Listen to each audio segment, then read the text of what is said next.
Today we're here with Carl Young, former Commodore, I think twice. Is that correct? Correct, yep. And what years were you Commodore? Oh, boy. 1996? 96 and then a year, 2 years after, I believe. Okay, well that's good. Yeah. So you're a deuce. Yes, Excellent, excellent. actual twice elected. Twice elected even. Yeah. Okay, so you just weren't appointed and something like that. No.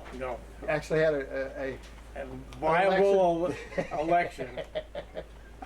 Carl and I know each other a little bit, so you know we can joke around a little bit. Yeah. But this whole series is about really interviewing people that have a history in the boat club, and I picked Carl to start this out simply because he was twice Commodore and just wanted to get his views on things and a little history about the club. So tell me how you got involved with the Dunedin Boat Club. I moved here from California. My wife was here. I moved here from California in 1990, and in 1991 I joined the boat club, and I've been an active member ever since up until then. The reason I joined the club was because I had a boat that I had brought out from California, and we lived in Dunedin, and I came down here a couple of times and joined the club, good club, and actually my boat was put in the marina, not at this slip here, but over on the guest dock for about 6 months, and then finally got into the marina. At that time, slips were really at a premium, and I finally got in, and then I have had the slip in front of the boat club since about 1993, up until I sold my boat about 4 years ago.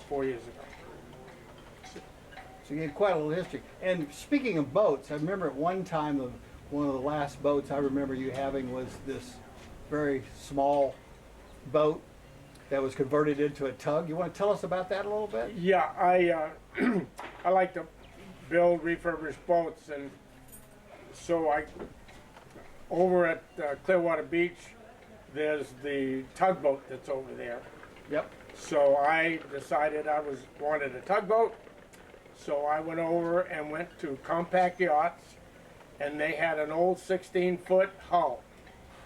And I got that hull at a very good price since it was on a trail. Took it down to Dennis Bosey's yard. He wasn't.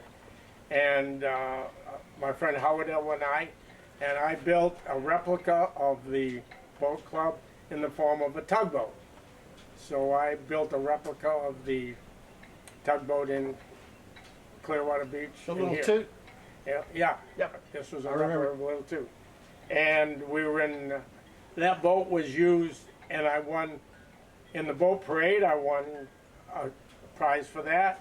And the club used it in one of the Mardi Gras parades. Yes.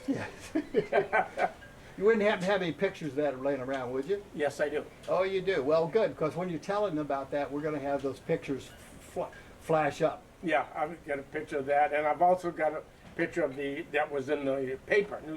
Ah, okay, good. Yeah. So that was that. And in the course of time, I bought and sold several boats. I have a bad reputation for buying and selling boats, and always kept them in this slip and turned them over and bought another boat and stuff like that. So you were a boat flipper. Boat flipper, yes. Yeah. So tell us some of the other boats that you have a memory of that were special. Yeah. Well, I bought. I would find a boat somewhere. I bought up in Tarpon Springs. There was a guy up there that bought several boats from the Marine Aquarium that were donated, and I got one that was a 26-foot.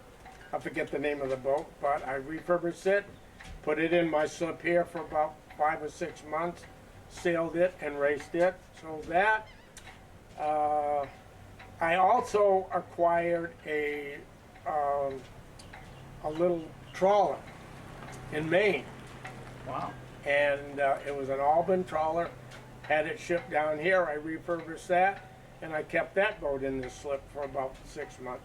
Finally sold it, and over the course of about the 20 years that I was in the slip, I went through about 8 or 10, 12 boats. Wow. Yeah. Wow. Yeah. Bought one of the boats I bought was from a club member that was a Hunter 27. A couple in the boat club had a bit of a falling out, and she got the boat, kept it for a few years, and then when it got full of enough water, she sold it to me, and I refurbished that one, and I sold that boat to friends of mine that were in the club. They're friends of Dennis Bosey's. Yep. I'll forget their name. I'll think of their name in a minute. So I've gone through a bunch of them, and some of my boats have sailed quite well. Some of them not so much. We had Well, good and bad. we've gone up and down the scale. Yep. Yeah. We talk about the boats and all, but what about some of the people that you remember specifically from the club? Oh, okay. Well, the first guy that I met was Walt Weber, Yes. and he was sitting on this here, and I walked up, and he promptly kicked me off the deck. But I got to know Walt, and come to find out he was the man in charge of maintenance for many, many years. Nice guy, and through him I got my application in, and at that time, to be qualified to join the boat club, they put a mirror in front of it. If you were breathing, you qualified.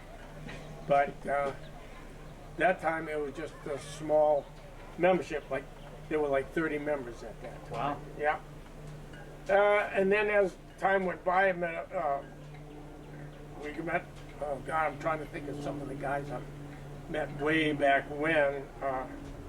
Guys like Kim Beatty and Dennis Bosey, all some of the newer guys and stuff like that. Howard Elwood, Yep. old time member like that. Carol and Howard are still members and Yeah, active in the oh club. yeah, they're over the years, just trying to think of some of them. It's okay. You're like me. I can Yeah. think of somebody, but it's 2 o'clock in the morning 20, the next day. 20 minutes later, I'll think of all of them. Yeah. Well, I want to tell a story real quick because this is really true story. I was walking by, like these people are here, the marina 30-something years ago. Yeah. And when I came by, I noticed there were 2 guys in here that were, there's an old member walking by right now. We're going to wave at him. How you doing? How you doing? But I was walking by here like these people were and kind of looked in, and there was 2 guys in here. You were one of them, and Mr. Weber was the other one. Yeah. Because I was going over to the hotel, Yeah. and then I found out you couldn't walk across that water. Yeah. At least I couldn't. Yeah. So I had to come back by. When I Yeah. came back by, you guys invited me in and gave me a tour of the boat club. Yeah. Yeah. And from that moment on, I said, if I ever move down here, Yeah. I'm going to be a member of this club. And when I did, first thing I did was look up Captain Ron Kincaid and became a member of the boat club. Yeah.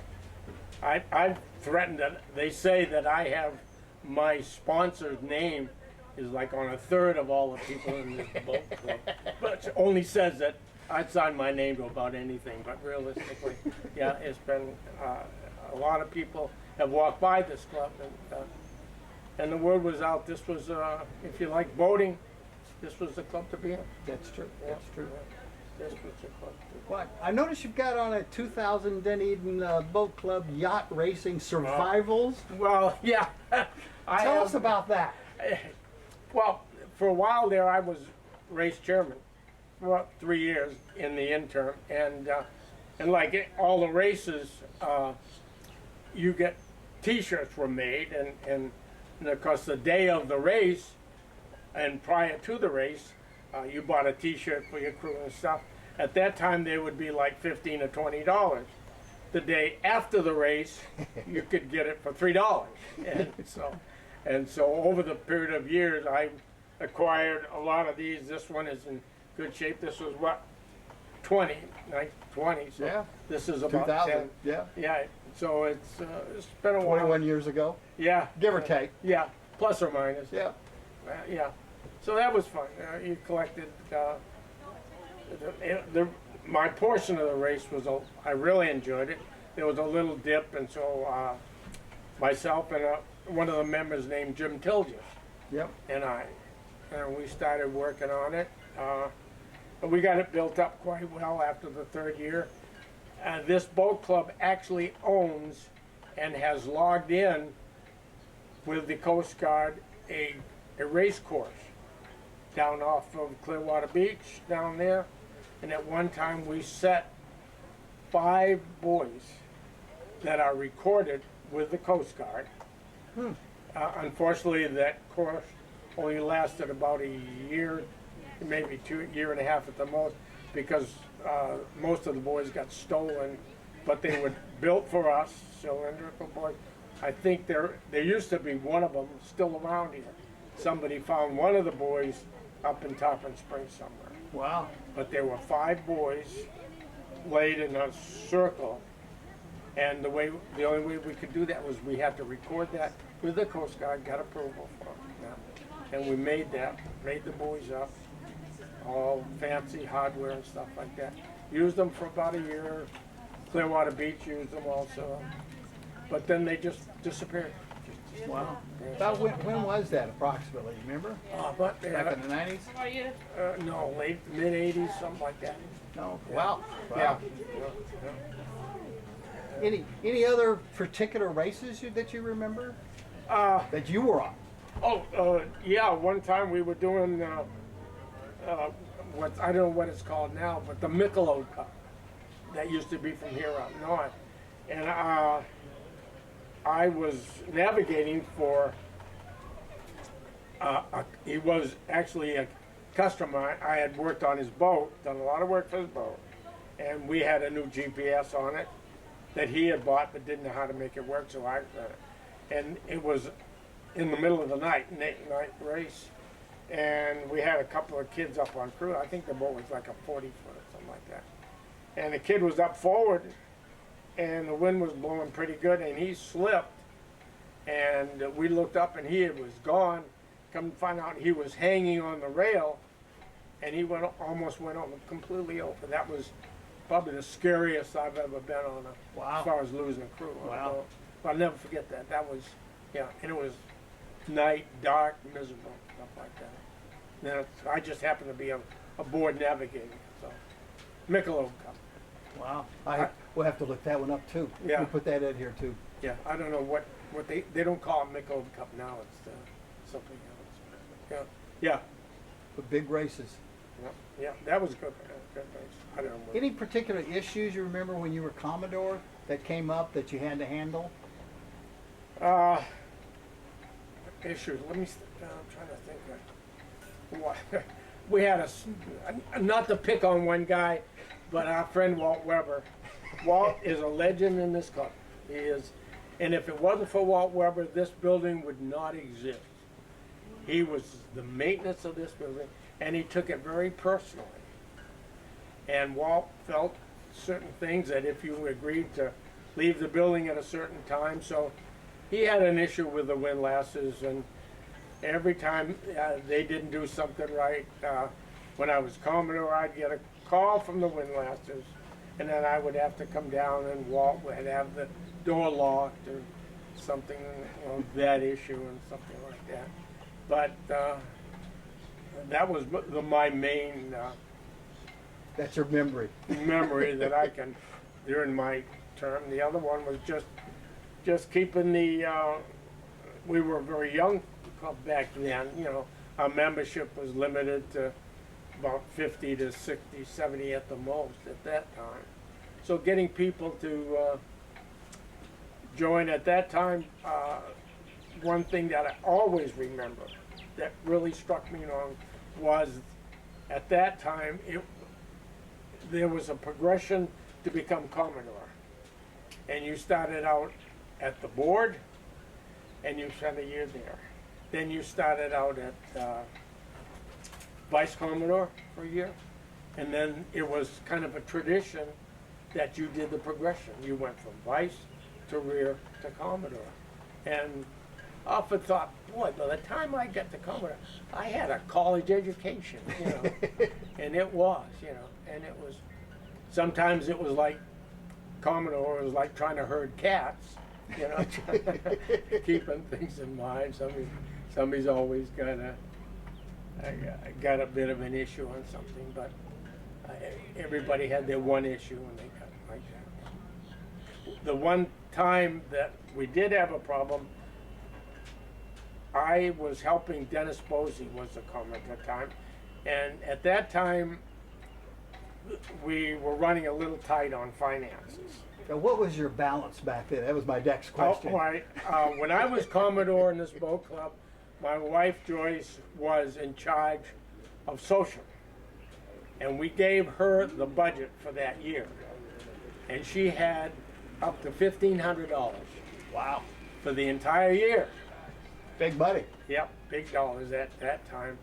And one time the island club, that at that time the weather was bad, so we didn't have enough money to do anything else, so we decorated the boat club to look like an island, stuff like that.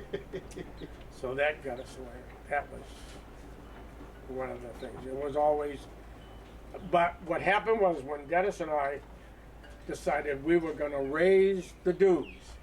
Now back then the dues was like $75 a year, and it was, I think, $75 to join, $50 a year. So we decided what would be a good thing. So we were going to raise the dues, I think, like $20 or $25. We related that to the fact that if you bought one Big Mac a month, and for a month, for 12 months, we would raise the dues that amount, which amounted to $20. And we could not get it passed. We couldn't get it passed. It wouldn't vote. Nobody would. So we made do. We made do.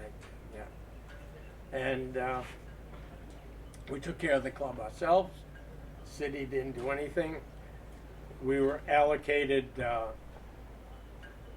Well, I'll disclose certain things. Yeah. For example, our septic system was pretty limited, and we were allocated one pump out a month of the septic system, but we were only allocated 10.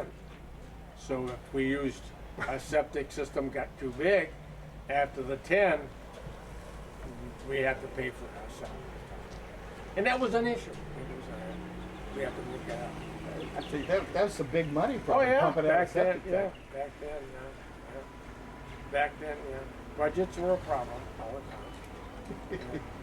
Well, when you only had like 50 members, you know.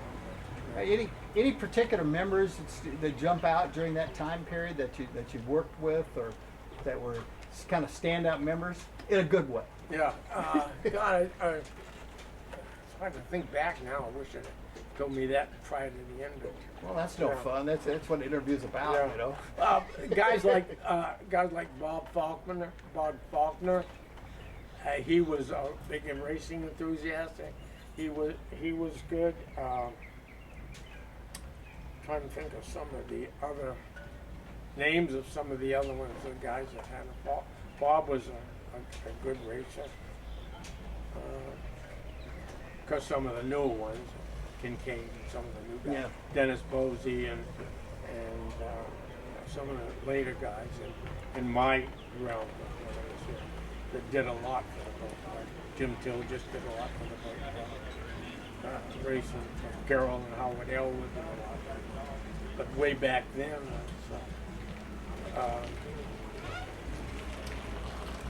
Bonnie Yarborough was one of our first Commodores.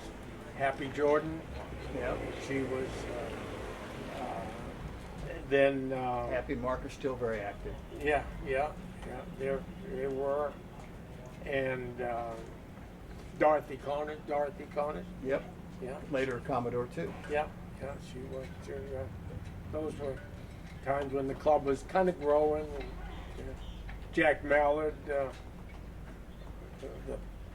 Jack Mallard. We used to have a treasurer, but Jack Mallard decided that boat clubs don't have treasurers being nautical, we needed a purser. And we had to vote on it, and henceforth, Jack Mallard converted from treasurer to purser. And he's been purser ever since. I think so. I think- can't remember any farther back. I think Jack Mallard doesn't want to be purser, he wants to collect purser flags. So he's probably going to sell them all back to us Yeah. and get the money back. But yeah, some of the guys like that, things like that changed. And even one of the people that were very active in this club and done a lot, helped out a lot in the racing was our current mayor, Julie Bajowski. Was very active, her and her husband, very active, contributed a lot to the goodness of the club. Yeah. Back when I was back down there. Yeah. I can remember her sponsoring the island cleanup every year. Oh yeah. That was her deal. Yeah, she did the cleanup. She helped a lot with the race program also. She was very involved in it way back when. Yeah. Well, that's quite a little list. Yeah. If I was younger and whatever, I probably remember more. Or, yeah, if I'd have had a quiz before.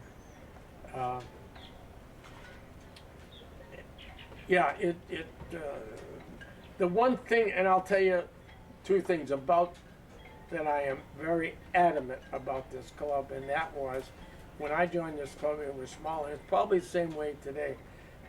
And the thing that expressed to me the most, and it played out, and that was the intimacy and the camaraderie and the friendship of this club. I had two things that happened to me. Several people died during my terms or whatever, and in my case, my son passed away. And before anything, there were people from this boat club on my doorstep, helping. Anything, supporting, doing anything. And then a few years back when my wife passed away, this boat club was there. Before anything, before anybody knew this club, there were people here helping, doing anything. And I sometimes wonder if the people in this club really understand what this boat club really means to a lot of us. I don't know the newer members, but I know the members in our generation, Terry, that have been in this club, way back when.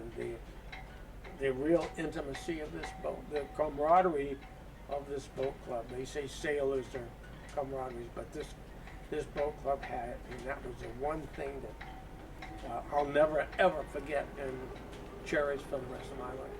Wow. Yep. Good words. Thank you. Yep. Yeah. Anything I forget to ask you, or anything you want to add? Well, I thought I had a lot of sad tales to tell, but I guess I better not. And You can if you want to. Yeah. But one thing I kind of took to heart was, for some reason, it seemed to be, I seemed to have been branded with a person that would carry on an excessive long conversation of talk. That was brought to my attention several times. And it seemed like every time I stood up, somebody in this boat club, usually on the bridge, would holler, stand up, and I would be standing. And that kind of bothered me. But and then a poor choice of words was one of the last meetings. I was down here and somebody asked me to stand up, and they said I was one of the oldest living commodores. And I thought that was a poor choice of words. But other than that, It's better than being the youngest dead commodore. yeah, though. right, exactly. But other than that, that's all. I'll tell you some other things that happened. They started the Mardi Gras parade. Okay, we were in the first Mardi Gras parade. Wow. But we didn't have a float. So one of the members named Early, Jim Bob Early, and he delivered boats and he had a Sea Ray, and he had a brand new 27-foot Sea Ray, and he was going to deliver it. So we decided, and I forget if I was a Commodore, whenever the time was. So he said, well, look, what I'll do is it's on a trailer and I'm going to deliver it in a couple of days, but let's use this as a float. So the decorations, we got it, I think the Webbers and a couple of other people. I even had my granddaughter on it. And so we put, the decorations consisted of a little bit of crepe paper around the hull and on the trailer, and some balloons. And we didn't have any money, of course. The treasury was a little bit light, so we got like 3 boxes of beads. And this parade started at Skinner up above the hospital, came straight down into town, then made a right, and that was it. That was the parade. And we did not know. So there was a few people up there, and we started throwing beads. And we threw beads, and we threw them all. And so come just above going into downtown, we were out of beads. And there were no barricades at the time. So we get into town, and they are hollering beads, and we didn't have any. So they attacked the boat. They tore all the balloons off. They tore all the crepe paper off the boat. And I'm thinking, my God, this is a brand new 27-foot Sea Ray that's going to be delivered to a customer. And I think the Webbers were up in there, my wife and I, I forget who else were out there. We only like 6 or 8 of us. And they physically, Did the boat live? Oh yes. Okay. But I could, Roland Early was his name, was pulling it with his puller, so he had his name on the side. He thought he'd get a little bit of, I could see him in there panicking with this piece. Never forget that, boy, I tell you. No barricades or nothing. Those are good Mardi Gras stories. Boy, I tell you, Then another Mardi Gras parade. We did not have a float, so Compact Yachts had just designed and built their first small open boat. It's not a Cape Dory, but it's I forget the name, whatever. It was like 18 feet. Yeah. 18 foot. And so we thought, well, we'll put that in the parade. So that one. So we put some decorations around it and stuff like that. And inside was open boat. It was me and my wife, my granddaughter, the Webbers, and I think one or 2 other couples. There's probably about 8 total people. And we looked like a bunch of weebles in this little boat. And with the big Dunedin boats on either side. And that was the float. Now we got a whole trailer. And I have somewhere I have a picture of that. Oh, you do? Okay, Yes, well, I'll good. find We'll it. get that. Yeah, We'll I'll get that find on it. here. And that was it. I can't see it. Yeah, that was it. We didn't always have a major float but we improvised. That's a good word. We still do that. Yeah, improvised like that. Yeah, yeah. So that was. And other than that, the club has run along pretty good. Stuff like that. Always 1 or 2 little issues that came up. That's being Commodore. Yeah. Oh yeah. Yeah. Okay, so this happened at Caladesi, and it was windy, and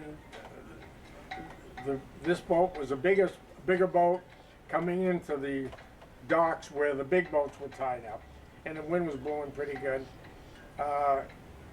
And I forget who the boat was, whatever. Big was about a 35 foot, something like that. His wife was on the bow. He got lined up coming in. Coleman's boat. No, no, no. Oh, this is no, okay, this the was other a boat, sailboat. okay. Sailboat. Sailboat, okay. Coming in, lined up perfectly. Wind was blowing hard. He got it lined up. Wife was up on the bow. Guys like Kim Beatty, Tilgis, Kincaid, bunch of us were ready on the dock. His wife was on the bow. We hollered, "Throw the line," and she threw the line. And she threw the line. It wasn't attached. And we hollered. She screamed. The guy, his wife, her husband was panicking. Now the wind's blowing him around. We threw a line. He came running up. We managed to get the line back up on the boat. But the problem was we started laughing so damn hard that, I mean, you only see that as a joke or a cartoon. But to this day, and I think some of the guys might remember that, but she threw that whole line, everything, not attached. It's classic comedy. Classic. Yeah. You were talking about Rod Coleman's boat a little bit ago? One that sits right in front of the boat club that Grant Painter owns now? Oh, yeah. Well, Rodney, he used to take that boat out all the time. And one time over there, his bow thruster went out on him like that. But he got it out. Well, that's being a good sailor, right? Oh, yeah. That's been here since. Yeah, we've covered a lot of ground and stuff. Any other things you want us to bring about the club or the clubhouse or members that kind of you remember, that kind of sticks in your mind?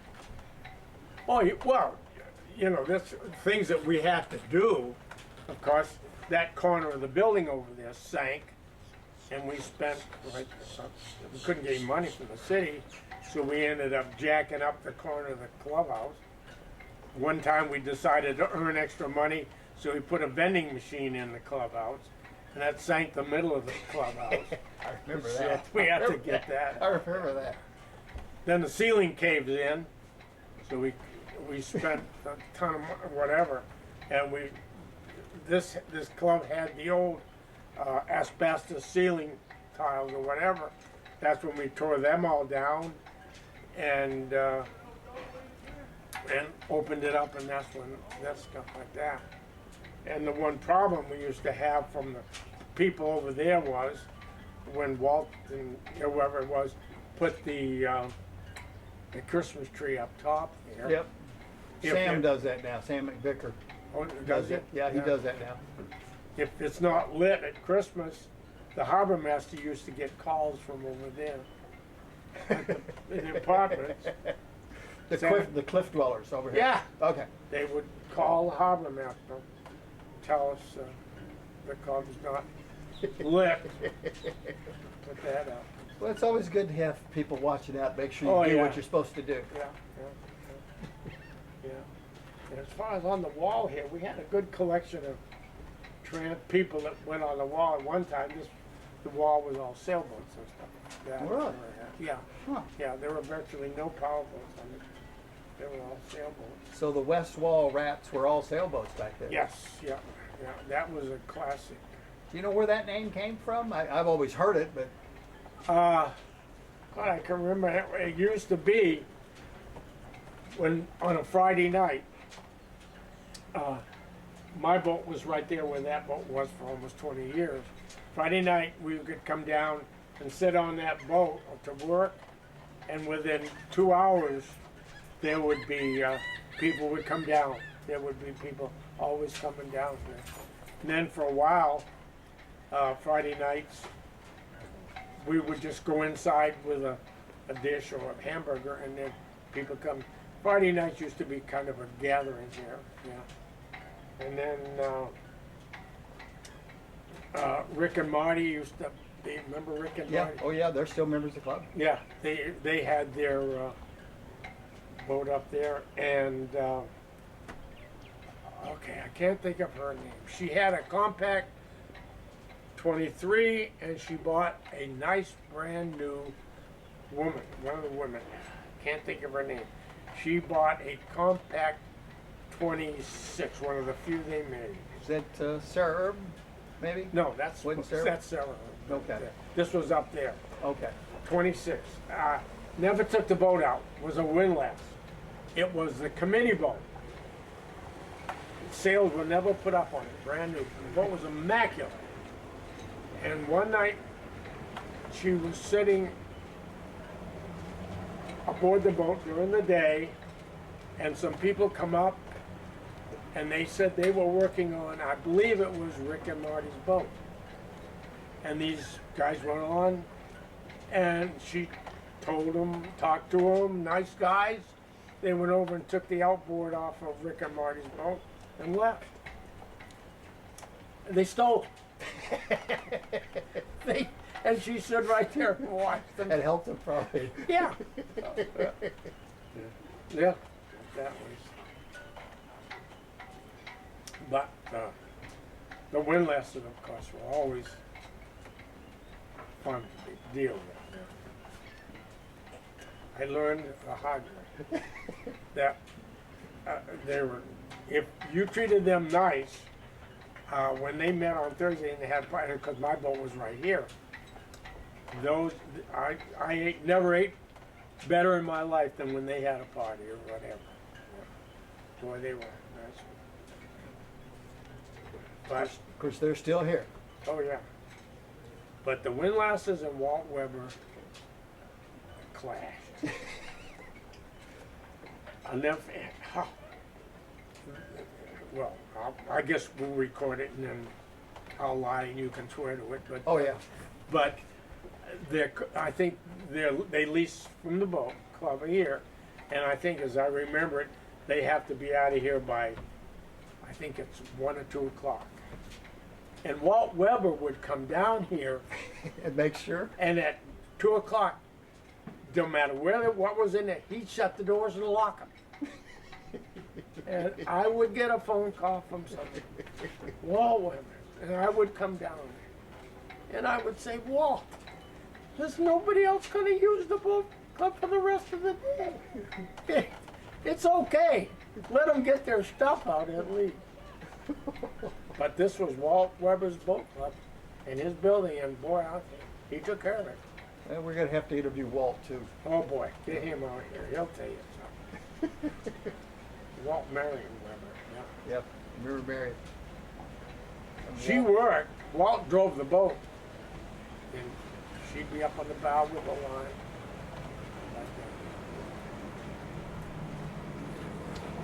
Always something going by here. Oh yeah, It- yeah, It is a marina, you know. yes, yeah, yeah, Great place to hang out. yeah. Well, Carl, thank you very much for your time. I appreciate it, my friend. Well, good enough. I wish my memory was better. I'd have had more. Well, I think we filled up a camera or two. Well, there you go. Yeah, yeah. Yeah, that's good. Yeah, yeah.